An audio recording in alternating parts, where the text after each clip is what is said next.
let's start Geography chapter number 6, Manufacturing Industries, class 10. Hello everyone, Neelam this side from Poonam Academy. So let's get started. ठीक है, जैसा कि आपको पता चल रहा है मैन्युफैक्चरिंग, तो हमें ये पता होना चाहिए सबसे पहले कि what is the meaning of manufacturing. So production of goods in a large quantities after processing from raw materials. ठीक है, प्रोडक्शन ऑफ गुड्स को प्रोड्यूस करते हैं अगर हम लार्ज क्वांटिटी में प्रोसेसिंग के बाद में from raw material into the finish product is called manufacturing. जैसे sugar cane is converted into sugar. ठीक है, cotton is converted into cotton clothes. ठीक है, तो वो क्या हो रहा है वहां पे मैन्युफैक्चरिंग हो रहा है. सेकेंडरी सेक्टर की बात कर रहे हैं, manufacturing secondary sector. Raw material को कन्वर्ट किया जा रहा है into a finish product. So workers employed in steel factories, car, breweries, textile industries, bakeries, etc.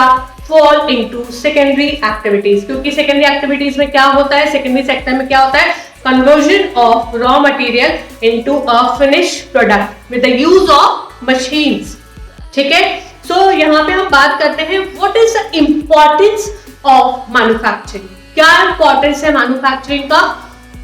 So if the manufacturing sector, अगर हम बात करें मैन्युफैक्चरिंग सेक्टर की, सेकेंडरी सेक्टर की, so the manufacturing sector is considered the backbone of development. कैसे backbone माना गया है? क्योंकि हम जो भी प्रोडक्ट्स यूज कर रहे हैं ज्यादातर वो क्या यूज कर रहे हैं, फिनिश प्रोडक्ट्स. आपको गेहूं मिल रहा है, आप उसको फ्लोर में कन्वर्ट करके खा रहे हैं. ठीक है, फ्लोर में कन्वर्ट करके खा रहे हैं. So manufacturing is the backbone of development due to the following reasons. So what are the reasons? Responsible, है ना, हम बोल रहे हैं यहाँ पे बैकबोन है मैन्युफैक्चरिंग, तो क्या क्या रीजंस हैं? तो first reason is manufacturing industries help in modernizing agriculture. जैसा कि मैंने अभी आपको बताया, गेहूं से फ्लोर बन रहा है और फ्लोर से ब्रेड बन रहा है. तो मैन्युफैक्चरिंग जो इंडस्ट्रीज हैं वो हेल्प कर रही है किसको मॉडर्नाइज करने के लिए, एग्रीकल्चर. तो हम देख रहे हैं बहुत सारी थ्रेशिंग मशीन्स आ गई हैं. ठीक है, सोइंग मशीन्स आ गई हैं. तो it provides job in secondary and tertiary sectors. ठीक है, तो मॉडर्नाइजेशन होने से क्या है, कहाँ पे जॉब प्रोड्यूस हुई है, टर्शरी सेक्टर्स में. सर्विस सेक्टर भी ग्रो हुआ है क्योंकि सेकेंडरी सेक्टर ग्रो हुआ है, क्योंकि प्राइमरी सेक्टर ग्रो हुआ है. तो तीनों इंटरडिपेंडेंट है एक दूसरे पे, right. So it helps in the eradication of unemployment and poverty. इससे क्या हुआ है, सेकेंडरी सेक्टर डेवलपमेंट होने से क्या हुआ है, अनएम्प्लॉयमेंट जो है वो इरेडिकेट हुआ है, कम हुआ है, और जो गरीबी है, पॉवर्टी जो है वो भी कम हुई है, राइट. नेक्स्ट अगर हम देखें तो export of manufactured goods expand trade and commerce. तो अब जब हम मशीन की यूज से मैन्युफैक्चरिंग कर रहे हैं तो जो मैन्युफैक्चर्ड गुड्स हैं, ठीक है, वो एक्सपेंड हुए हैं, उनका ट्रेड एक्सपेंड हो रहा है, कॉमर्स एक्सपेंड हो रहा है, and it brings in much needed foreign exchange. तो हमारे पास में जब ज्यादा होगा तो हम बाहर वाली कंट्रीज को क्या करेंगे, एक्सपोर्ट करेंगे, और जब हम एक्सपोर्ट करेंगे तो हमारे को क्या मिलेगा, फॉरेन एक्सचेंज. ठीक है, it helps in prospering the country by giving a boost. कैसे हेल्प करता है, it helps in prospering the country by giving a boost to the economy. तो जब एक्सपोर्ट होगा, फॉरेन इनकम हमारी कंट्री में आएगी, तो इसका मतलब फॉरेन रिजर्व बढ़ रहा है, तो इसका मतलब नेशनल इनकम इंक्रीज हो रही है. इससे हमारी इकोनॉमी क्या हो रही है, बूस्ट अप हो रही है. ठीक है, अगर हम बात करें कंट्रीब्यूशन की, किसकी, contribution of industry to national economy. National economy में इंडस्ट्रीज का क्या कंट्रीब्यूशन है, क्योंकि इंडस्ट्री किसका पार्ट है, सेकेंडरी सेक्टर का, मैन्युफैक्चरिंग. ठीक है, तो जो ट्रेंड है, the trend of growth rate in manufacturing, जो ट्रेंड है ग्रोथ रेट का मैन्युफैक्चरिंग में, अगर हम बात करें over the last decade has been, क्या हुआ है, अराउंड कितना परसेंट इंक्रीज हुआ बता सकते हैं आप, अराउंड 7% पर एनम. तो जो ग्रोथ रेट है, ठीक है, ओवर द लास्ट डिकेड अगर हम बात करें तो कितनी हो चुकी है अब, 7% पर एनम, पूरे साल की, पर एनम मतलब पूरे साल. ठीक है, सो इंडस्ट्रियल लोकेशन, नेक्स्ट टॉपिक आपका है इंडस्ट्रियल लोकेशन. ठीक है, सो बेसिकली अगर हम बात करें तो इंडस्ट्रियल लोकेशंस जो हैं वो कैसे इन्फ्लुएंस होती हैं. Industrial locations are influenced by the availability of, क्या मतलब जहां पे इंडस्ट्रीज लोकेटेड हैं वहां पे कुछ फैक्टर्स रिस्पॉन्सिबल हैं. किस किस की अवेलेबिलिटी होनी चाहिए, इंडस्ट्री डालने के लिए क्या चाहिए, सबसे पहले चाहिए रॉ मटेरियल की अवेलेबिलिटी होनी चाहिए. सेकंड है कि लेबर अवेलेबल होना चाहिए. ठीक है, क्राइटेरिया है एक इंडस्ट्री को डालने के लिए, लोकेशन के लिए. थर्ड क्या चाहिए, कैपिटल चाहिए, ये आपने उसमें भी पढ़ा था 9th क्लास में, ठीक है, land, labour and capital entrepreneur, तो यहाँ पे कैपिटल चाहिए, ठीक है। देन आप देखिए फिक्स कैपिटल, और आपने पढ़ा था फिजिकल कैपिटल। फिर आपको पावर की जरूरत पड़ेगी इंडस्ट्री डालने के लिए, और मार्केट होना चाहिए, ठीक है, और गवर्नमेंट का इंटरफेरेंस नहीं होना चाहिए। गवर्नमेंट की पॉलिसीज भी हमें ध्यान में रखनी पड़ती है इंडस्ट्रीज को सेटअप करने के लिए, इसलिए इंडस्ट्रीज को सेटअप करने के लिए लोकेशन बहुत जरूरी होती है, right. So manufacturing activity tends to locate at the most appropriate place, ठीक है। जो मैन्युफैक्चरिंग एक्टिविटी है वो कहाँ पे होनी चाहिए, सारी कंडीशंस फुलफिल होनी चाहिए, ठीक है, अवेलेबिलिटी होनी चाहिए सबकी, इसकी लैंड, लेबर, कैपिटल, ठीक है, पावर, मार्केट, गवर्नमेंट पॉलिसीज, तो ये मोस्ट अप्रोप्रिएट प्लेस है जहां पे सारे जो फैक्टर्स है इंडस्ट्रियल लोकेशन के वो अवेलेबल होने चाहिए, और can be arrange at a lower cost. Cost भी तो लो होनी चाहिए तभी तो प्रॉफिट होगा, अगर कॉस्ट हाई होगी तो प्रॉफिट नहीं होगा। तो किसी भी बिजनेस का फंडा क्या है, मैक्सिमम प्रॉफिट, मिनिमाइज कॉस्ट, ठीक है। तो कॉस्ट भी मिनिमाइज होनी चाहिए, ये सारे जो फैक्टर्स हैं इनकी अवेलेबिलिटी होनी चाहिए, फैक्टर्स ऑफ प्रोडक्शन बोल सकते हैं हम।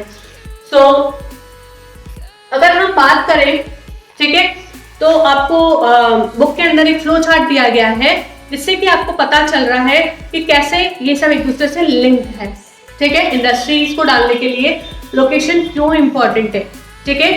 अब हम बात करते हैं एग्रो बेस्ड इंडस्ट्रीज की। Next topic is agro based industries. तो what is the meaning of agro? Agro means agriculture based industries, ठीक है। अब एग्रीकल्चर से हमें क्या क्या मिल रहा है, कॉटन मिल रहा है, जूट मिल रहा है, silk, woollen textiles, sugar, edible oil, ये सारी इंडस्ट्रीज किस पे बेस्ड हैं? ये जो भी इंडस्ट्रीज है किस पे बेस्ड है? Based on agricultural raw material, ठीक है। अब ये सारी कंट्रीज, ये सारी इंडस्ट्रीज डालने के लिए क्या चाहिए? रॉ मटेरियल चाहिए। किससे मिलेगा रॉ मटेरियल? एग्रीकल्चर से मिलेगा। दैट्स व्हाई हम लोग इसको क्या बोल रहे हैं? Agro based industry. Let's know each about of them one by one, ठीक है। तो जो जितनी भी मैंने इंडस्ट्रीज की बात करी हम एक एक करके सबकी बारे में थोड़ा थोड़ा देखते हैं। जैसे टेक्सटाइल इंडस्ट्री की अगर बात करें, ठीक है, तो यहाँ पे वर्ड टेक्सटाइल से ही आपको पता चल रहा है कि it is the only industry in India which is self reliant.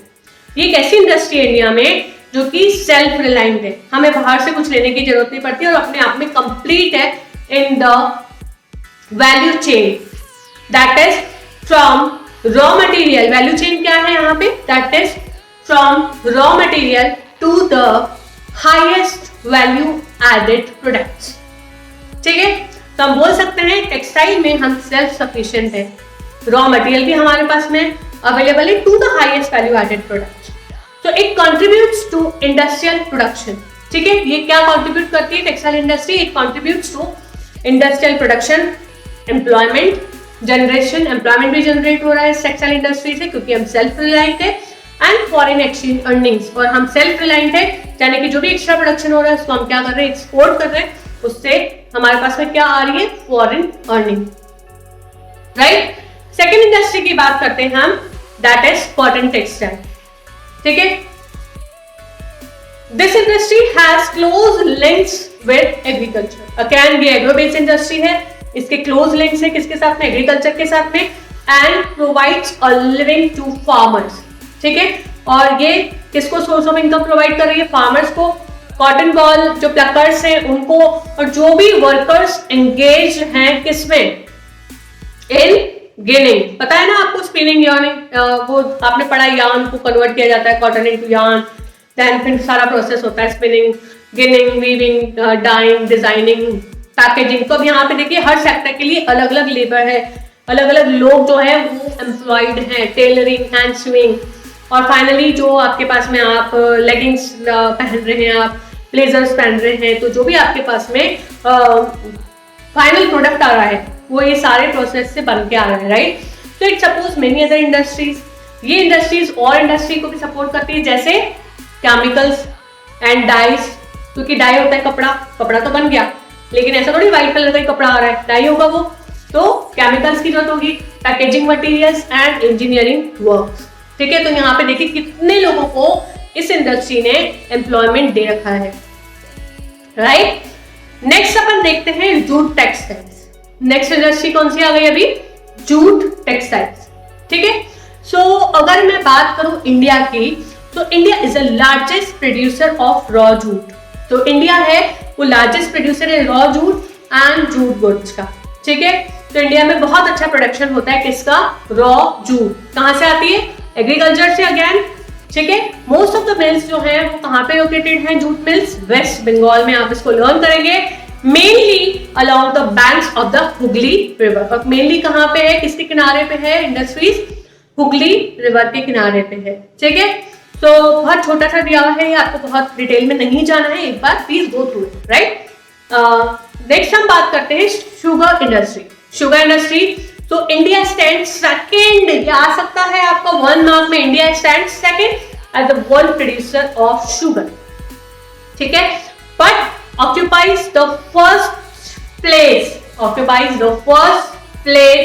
In the production of gur and khandsari. गुड़ आपको पता है, आप खाते हैं, ठीक है। एंड खानसरी में फर्स्ट प्लेस है, सेकंड प्लेस है इंडिया की शुगर प्रोडक्शन, ठीक है। ये इंडस्ट्री जैसा कि आपको पता है शुगर केन पूरे साल ग्रो नहीं होते, ये सीजनल है नेचर में। So this industry is seasonal in nature, right. Next industry की बात करते हैं मिनरल बेस्ड इंडस्ट्रीज, ठीक है। तो यहाँ पे मिनरल से ही पता चल रहा है कि यहाँ पे इस इंडस्ट्री को किसकी जरूरत होगी? मिनरल्स की जरूरत होगी, ठीक है। तो वो इंडस्ट्रीज जो कि क्या यूज करती हैं? Minerals and metals as raw materials are called mineral based industries. वो इंडस्ट्रीज जो कि मिनरल्स और मेटल्स को as a raw material use करती है to convert it into a finished product, those industries are called mineral based industries, ठीक है। अब हम डिस्कस करते हैं कुछ और industries. Let's discuss some industries that fall under this category, क्योंकि मैंने यहाँ पे एक नेक्स्ट टॉपिक ले लिया मिनरल बेस्ड इंडस्ट्रीज। तो अब उसमें कैटेगरी में और कौन कौन सी इंडस्ट्रीज आती है उसमें भी हम एक नजर डालते हैं, ठीक है। फर्स्ट देखिए क्या है, आयरन एंड स्टील इंडस्ट्री। नाम से पता चल रहा है आयरन एंड स्टील। अगर मशीन से नहीं होगी तो भैया प्रोडक्शन कैसे होगा भाई लोगों, ठीक है। So iron and steel is a basic industry as all the other industry. Iron and steel क्या है? बेसिक इंडस्ट्री है as all the other industries, चाहे वो हैवी हो चाहे वो मीडियम हो एंड लाइट। किसके ऊपर डिपेंड है? Depend on it for their machinery, ठीक है। आयरन एंड स्टील से ही मशीनरी बन रही है, जैसे कि मैंने आपको अभी भी बताया। अगर आयरन एंड स्टील नहीं होगा, राइट, तो प्रोडक्शन भी नहीं होगा, ठीक है। क्लियर है ये तो it is considered as a heavy industry. इसको क्या कंसीडर किया गया? Iron and steel industry is also considered heavy industry because all the raw materials as well as finish goods जो है, जितने भी रॉ मटेरियल है, या फिर अगर हम बात करें फिनिश गुड्स की, वो कैसे होते हैं? हैवी होते हैं और बल्कि होते हैं, एंटेलिंग हैवी ट्रांसपोर्टेशन। तो ये जो इंडस्ट्रीज होती हैं इनमें जो भी रॉ मटेरियल यूज होता है वो हैवी और बल्कि होता है, क्योंकि वो आयरन एंड स्टील ही होगा। उनकी ट्रांसपोर्टेशन कॉस्ट भी बहुत हैवी होती है, क्योंकि वो उनका वेट भी काफी हैवी होता है, राइट। तो अगर हम बात करें इंडिया की, तो इंडिया जो है is an important iron and steel producing country, ठीक है। तो इंडिया में बहुत बोल सकते हैं कि important iron and steel producing country है in the world, yet we are not able to perform to our full potential, ठीक है तो सही, लेकिन फिर भी हम पूरे फुल पोटेंशियल के साथ में काम नहीं कर पा रहे हैं, लार्जली ड्यू टू क्या रीजन है, क्यों नहीं कर पा रहे हम पूरा परफॉर्म?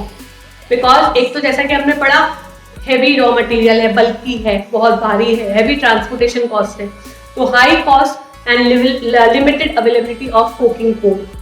मेल्ट करने के लिए कोकिंग कोल की रिक्वायर्ड होती है, तो आपको पता है फर्नेसेस बनाई जाती है, तो हाई कॉस्ट है और लिमिटेड अवेलेबिलिटी है हमारे पास में कोकिंग कोल, ठीक है। सेकेंड पॉइंट आप देखिए, लोअर प्रोडक्टिविटी ऑफ लेबर, ठीक है, क्योंकि बहुत हैवी वो है मशीन्स होती हैं, तो उसमें जो प्रोडक्टिविटी होगी लेबर की वो लो होगी। फिर इरेगुलर सप्लाई ऑफ एनर्जी, क्योंकि आयरन एंड स्टील इंडस्ट्री में एनर्जी की सप्लाई की बहुत जरूरत होती है, तो इरेगुलर होने से ये इंडस्ट्री जो है वो फुल पोटेंशियल के साथ में काम नहीं कर पा रही। फिर नेक्स्ट हम बात करें तो उसके लिए जगह भी काफी चाहिए, तो पुअर इंफ्रास्ट्रक्चर। ठीक है, फिर हम नेक्स्ट टॉपिक पे आ जाते हैं, एल्यूमिनियम स्मेल्टिंग। तो ये तो हमने smelting is the second most important metallurgical, iron aluminium smelting क्या है, second most important metallurgical industry है इंडिया में। ठीक है, इट इज यूज्ड, क्या यूज किया जाता है, क्या इसका वो है importance, so it is used to manufacture aircraft. Aircraft के लिए मैन्युफैक्चरिंग के लिए यूज होता है। ठीक है, यूटेंसिल्स एंड वायर्स। ठीक है, सो इसका अगर आपसे पूछा जाए तो बॉक्साइट जो है वो रॉ मटेरियल होता है जो कि यूज किया जाता है इन द स्मेल्टर्स, क्योंकि एल्यूमिनियम स्मेल्टिंग की बात कर रहे हैं, तो जो स्मेल्टर्स हैं उसमें रॉ मटेरियल के तौर पे बॉक्साइट को यूज किया जाता है। Right, so aluminium smelting has gained popularity as a substitute. Aluminium जो स्मेल्टिंग है उसकी पॉपुलैरिटी बढ़ती जा रही है because it acts as a substitute for steel, copper, zinc and lead। ठीक है, in a number of industries. Right, तो ये आप अच्छे से लर्न कर लीजिएगा, ये इंपॉर्टेंट है aluminium smelting. And we can say that it exhibits the following properties. अब इसकी प्रॉपर्टीज की अगर हम बात करें तो क्या क्या है, आपने साइंस में भी पढ़ा है तो आपको अच्छे से आता है। एक तो लाइट एंड वेट, एल्यूमिनियम कैसा होता है, आयरन या स्टील की बात करें तो वो बल्कि और हैवी होता है, लेकिन एल्यूमिनियम की बात करें तो वो कैसा होता है, वेट जो होता है उसका लाइट होता है। राइट, सेकेंड देखिए, रेजिस्टेंट टू कोरोजन। ठीक है, ये सेकेंड पॉइंट है, ये आप साइंस में पढ़ चुके हैं तो मैं आपको अच्छे से और अच्छे से एक्सप्लेन नहीं कर रही हूँ। गुड कंडक्टर होता है हीट का, ये आपको पता है, अगेन ये साइंस का कंसेप्ट है, आपको आता है अच्छे से, तो मैं इसको अच्छे से डीप में जाके एक्सप्लेनेशन नहीं दे रही हूँ। मेलेबल होता है ये, एंड क्या होता है जल्दी से बताइए, मेलेबल, एंड ये क्या होता है, बिकम्स स्ट्रॉन्ग। ये स्ट्रॉन्ग बन जाता है जब इसको दूसरे मेटल्स के साथ में मिक्स किया जाता है। ठीक है, सो ये इसकी सारी क्या हो गई, एल्यूमिनियम स्मेल्टिंग की प्रॉपर्टीज हो। अब हम बात करते हैं नेक्स्ट इंडस्ट्रीज जो है, वो नेक्स्ट इंडस्ट्री जो है वो कौन सी है, केमिकल इंडस्ट्रीज। ठीक है, तो यहाँ से नाम से ही आपको पता चल रहा है केमिकल। ठीक है, so the chemical industry, the chemical industry comprises, क्या चाहिए उसके अंदर, both the chemical industry comprises both large and small scale manufacturing.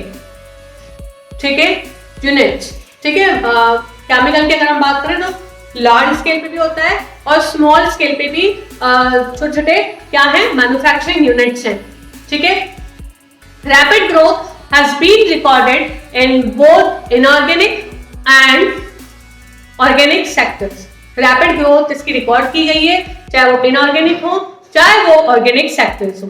Right, अगर हम बात करें इनऑर्गेनिक सेक्टर्स की, इनऑर्गेनिक केमिकल्स की, तो इनऑर्गेनिक केमिकल्स में क्या क्या इंक्लूडेड है, so inorganic chemicals include sulphuric acid, nitric acid, ये साइंस की टर्म्स है, आपको लर्न करनी है, alkalies, soda, ash and caustic soda. ठीक है, ये कौन से वो हो गए, इनऑर्गेनिक केमिकल्स हैं।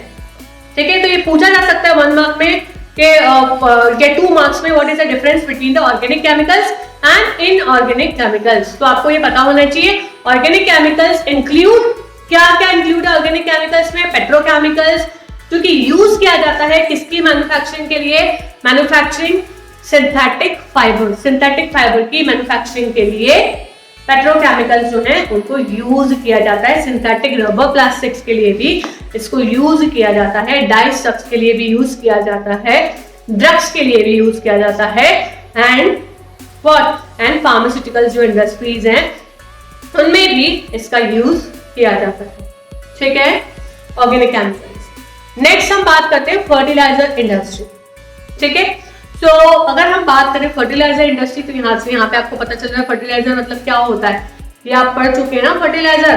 तो the fertilizer industries are centred around, कहाँ है fertilizer industry, centred around the production of nitrogenous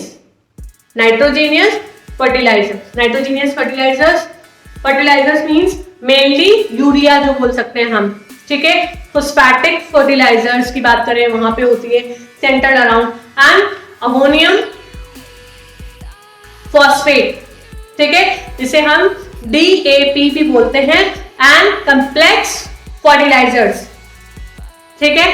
complex fertilizers which have, complex fertilizers में यहाँ पे बात कर रहे हैं विच हैव, कॉम्प्लेक्स फर्टिलाइजर्स कौन से हुए, which have a combination of nitrogen and phosphate P and potash K, ठीक है। सो मेनली हम एरियाज की अगर हम बात करें तो गुजरात, तमिलनाडु, उत्तर प्रदेश, ठीक है, पंजाब एंड केरला जो है ये कंट्रीब्यूट कर रहे हैं towards half of the fertilizer production, ठीक है। ये जो एरियाज हैं ये कंट्रीब्यूट कर रहे हैं towards half of the fertilizer जो प्रोडक्शन हो रहा है वो हाफ से भी ज्यादा इन्हीं एरियाज में हो रहा है, ठीक है। सेकेंड मतलब नेक्स्ट इंडस्ट्री अगर हम बात करें तो यहाँ पे आ गई cement industry, right. So cement is essential for, cement किसके लिए एसेंशियल है, किसके लिए जरूरी है, is essential for construction activity, ठीक है। सीमेंट जो है वो किसके लिए जरूरी है, for the construction activity such as building houses, factories, ठीक है, हाउसेज बनाने के लिए, फैक्ट्रीज बनाने के लिए, ब्रिजेस बनाने के लिए, रोड्स बनाने के लिए, एयरपोर्ट्स बनाने के लिए, डैम्स बनाने के लिए, एंड अदर कमर्शियल एस्टेब्लिशमेंट्स, ठीक है। इन सब के लिए क्या जरूरी है, सीमेंट जरूरी है, ठीक है। तो ये जो इंडस्ट्री है, this industry requires bulky and heavy raw material, again जो सीमेंट है वो बल्की होती है, ठीक है, जो उसके लिए रॉ मटेरियल यूज होता है that is very bulky and very heavy, like limestone चाहिए होता है उसके लिए, सिलिका चाहिए होता है, एंड जिप्सम चाहिए होता है। तो ये क्वाइट हेवी होते हैं, ये जो रॉ मटेरियल यूज होता है सीमेंट मैन्युफैक्चरिंग में, तो ये जो रॉ मटेरियल होते हैं काफी बल्की होते हैं, काफी हैवी होते हैं, ठीक है। नेक्स्ट हम बात करते हैं ऑटोमोबाइल इंडस्ट्री की, ठीक है। तो ऑटोमोबाइल से आपको पता चल रहा है, ठीक है, ये बहुत मेरे को डिटेल में बताने की जरूरत नहीं है, आप इतने तो पढ़ लिखे हैं।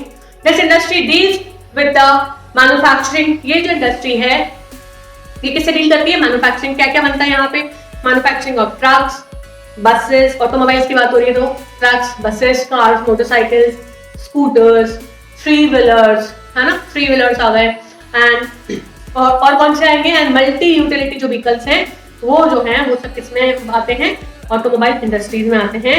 ये जो इंडस्ट्रीज हैं, these industries are located around, कहाँ पे लोकेटेड है, दिल्ली, ठीक है, गुरुग्राम, मुंबई, पुणे, चेन्नई, कोलकाता, लखनऊ, इंदौर, ठीक है, हैदराबाद, और मतलब ये सारे जो एरियाज हैं, जमशेदपुर एंड बेंगलुरु, ठीक है। टेक्नोलॉजी, नेक्स्ट हम इंडस्ट्री की बात करते हैं, दैट इज इंफॉर्मेशन टेक्नोलॉजी। तो information technology and electronic industry जो है, जैसे कि हमें नाम से ही पता चल रहा है, IT एंड जितने भी हम इलेक्ट्रॉनिक्स यूज करते हैं, ठीक है, वो किसमें बनते हैं, IT एंड इलेक्ट्रॉनिक्स इंडस्ट्रीज में। जो इलेक्ट्रॉनिक्स इंडस्ट्रीज है उसमें वाइड रेंज ऑफ जो प्रोडक्ट्स हैं वो कवर हैं। वो कौन कौन से कवर हो रहे हैं, कौन कौन से प्रोडक्ट्स हैं, फ्रॉम ट्रांजिस्टर सेट्स से लेके टेलीविजन, ठीक है, ट्रांजिस्टर सेट्स जो आते थे रेडियो, उनसे लेके टेलीविजन तक, टेलीफोन्स, सेलुलर टेलीकॉम, ठीक है, एंड टेलीफोन। तो ये आप देख सकते हैं मतलब बहुत सिंपल से जनरल क्वेश्चन हैं इसके, telephone exchange, radars, computers and many other equipments, right, equipments required by the telecommunication industry, ठीक है। तो ये सारे क्या हो गए, ये सारे इलेक्ट्रॉनिक आइटम्स हो गए जो कि किसमें मैन्युफैक्चरिंग होते हैं, इलेक्ट्रॉनिक इंडस्ट्री में। तो this industry has generated employment, तो ये इंडस्ट्री भी एम्प्लॉयमेंट जनरेट करी। इवन हम सारी इंडस्ट्रीज की बात करें तो कोई ना कोई सारी इंडस्ट्रीज ही एम्प्लॉयमेंट जनरेट कर रही है। तो यहाँ पे इस इंडस्ट्री ने एम्प्लॉयमेंट जनरेट कर रखा है इंडिया में। बेंगलुरु जो है उसको बोला जाता है, ये आएगा, बहुत बहुत इंपॉर्टेंट है। Bengaluru is also known as electronic capital of India. तो पूछा जा सकता है which is the electronic capital of India, ठीक है, तो आपको लिखना है बेंगलुरु, ठीक है। नेक्स्ट टॉपिक पे आ जाते हैं। यहाँ पे जो इंडस्ट्रीज का जो क्लासिफिकेशन है वो खत्म हुआ, टाइप्स ऑफ इंडस्ट्रीज खत्म हुई। अब हम बात करते हैं industrial pollution and environmental degradation. ठीक है, इंडस्ट्रीज तो बहुत अच्छी हैं, एम्प्लॉयमेंट भी जनरेट हो गया, हमारा नेशनल इनकम भी बढ़ गया, फॉरेन इनकम भी आ गई, लेकिन व्हाट अबाउट द एनवायरमेंट? ठीक है, जो इंडस्ट्रीज में जो स्मोक निकलता है जिससे एनवायरमेंट हमारा पॉल्यूट हो रहा है, व्हाट अबाउट दैट? तो industries are responsible for 4 types of pollution. अब ये पॉल्यूशन मैं आपको बहुत डिटेल में नहीं बताऊंगी, आपको सबको अच्छे से आता है। कौन से 4 टाइप से पॉल्यूशन है? Air, water, land and noise pollution. these 4 pollution are created by the industries। तो फर्स्ट हम बात करते हैं एयर पॉल्यूशन की, राइट? तो air pollution is caused by the presence of high proportion. Air pollution कैसे होता है? Is caused by the high proportion of undesirable gases. ठीक है, हाई प्रपोर्शन हो रहा है, स्मोक निकल रहा है फैक्ट्रीज से, अनडिजायरेबल गैसेस निकल रही है जैसे sulphur dioxide and carbon monoxide. ठीक है, तो ये गैसेस जो हैं ये मिक्स हो रही है एयर में, जिससे कि एयर पॉल्यूशन हो रहा है। स्मोक इज एमिटेड, स्मोक निकलता है। केमिकल इंडस्ट्रीज जो होती हैं या पेपर इंडस्ट्रीज होती हैं उससे स्मोक निकलता है, धुआं जो निकलता है उसमें जो गैसेस होती हैं जैसे कार्बन मोनोऑक्साइड, तो ये क्या करती हैं? ब्रिक किल्स हो गई, उनसे निकलती है, रिफाइनरीज से निकलती है, स्मेल्टिंग प्लांट से जो भी स्मोक निकलती है, and burning of fossil fuel जो बर्न हो रहा है उससे जो स्मोक निकल रहा है leads to the air pollution. ठीक है, इससे क्या बढ़ता जा रहा है? एयर पॉल्यूशन बढ़ता जा रहा है। तो it adversely affects human health. तो इंडस्ट्रीज तो बढ़ रही है, हम लोग ग्रो तो कर रहे हैं इकोनॉमिकली, लेकिन साथ साथ में ह्यूमन हेल्थ जो है वो भी इफेक्ट हो रही है, इसके भी एडवर्सली इफेक्ट आ रहे हैं ह्यूमन हेल्थ पे, एनिमल्स पे, प्लांट्स पे, बिल्डिंग्स पे and the atmosphere as a whole. पूरी धरती माता में जहां पे हम देख रहे हैं कहीं पे नेचुरल डिजास्टर्स हो रहे हैं, कैलामिटीज हो रही हैं, क्यों हो रही है? Because due to the high level of pollution, due to the global warming, क्योंकि बहुत हो रहा है। ठीक है, नेक्स्ट पॉल्यूशन की बात करते हैं, second pollution that is water pollution. आप सब अच्छे से जानते हैं वाटर में, वाटर बॉडीज में अगर कोई भी ऑर्गेनिक और इनऑर्गेनिक इंडस्ट्रियल वेस्ट और एफ्लुएंट्स डाले जाते हैं जिससे वाटर पॉल्यूट हो जाता है। So water pollution is caused by organic and inorganic industrial waste and effluents discharge, जो भी डिस्चार्ज किए जाते हैं रिवर्स में, क्योंकि जो भी इंडस्ट्रीज से जो भी वेस्ट निकलता है, ऑर्गेनिक हो चाहे इनऑर्गेनिक हो, उनको हम लैंड पे नहीं डाल सकते, उसके लिए पानी ही चाहिए होता है। तो वो लोग क्या करते हैं, इंडस्ट्रीज से जो भी वेस्ट निकलता है उसको जाके रिवर्स में डालते हैं। तो industries which are mainly responsible for water pollution, कौन सी इंडस्ट्रीज रिस्पॉन्सिबल है वाटर पॉल्यूशन के लिए? वो हो गई paper, pulp, chemical, textile and dyeing, petroleum refineries. देखिए कितनी सारी इंडस्ट्रीज जो है वो रिस्पॉन्सिबल है for the pollution, water pollution, tanneries and electroplating industry. ये सारी इंडस्ट्रीज रिस्पॉन्सिबल है फॉर द वाटर पॉल्यूशन, क्योंकि जो भी इनसे वेस्ट निकलता है उसको रिवर्स में डाला जाता है, और हमारे पास में वैसे फ्रेश वाटर कम है और उन रिवर्स को भी ये इंडस्ट्रीज जो है अपना वेस्ट डाल के पॉल्यूट करती जा रही है, इससे वाटर पॉल्यूशन बढ़ रहा है। ठीक है, थर्मल पॉल्यूशन जो है of water offers when hot water. Thermal pollution कब होता है पानी के अंदर? जब गर्म पानी जो निकल रहा है फैक्ट्री से, when hot water from the factory and the thermal plants.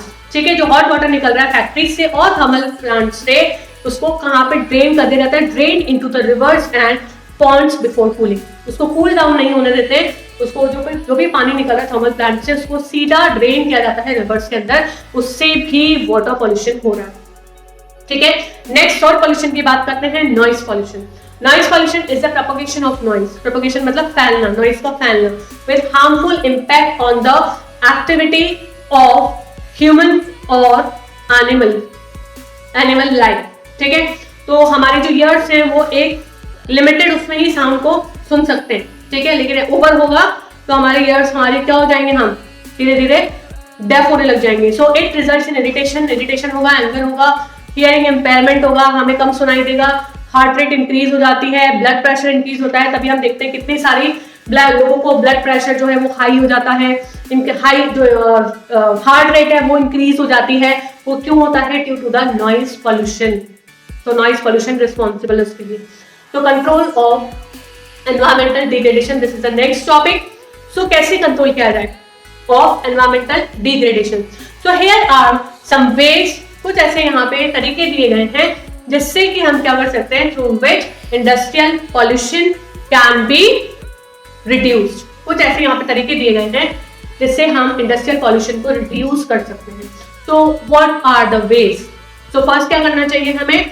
Minimising the use of water by reusing। हमें वाटर का जो यूज है उसको मिनिमाइज करना चाहिए, उसको बार बार रीयूज करना चाहिए और रिसाइकिल करना चाहिए वाटर के यूज को, मतलब वाटर को, ठीक है। और हमें मिनिमाइज और हार्वेस्ट करना चाहिए rain water. Harvesting rain water, जैसे कि आपको पता है जैसे ही रेन आती है तो ऊपर से क्या किया जाता है, टैंक्स में उसको बोल सकते हैं चैनलाइज कर दिया जाता है, ताकि जो रेन वाटर है वो उसमें कलेक्ट हो जाए टैंक्स में। तो rain water harvesting to meet water requirements, ठीक है, तो उससे भी वाटर रिक्वायरमेंट्स को पूरा किया जा सकता है अगर रेन वाटर हार्वेस्ट किया जाए। फिर treating hot water and effluents before releasing them in Pond's and reverse, ठीक है।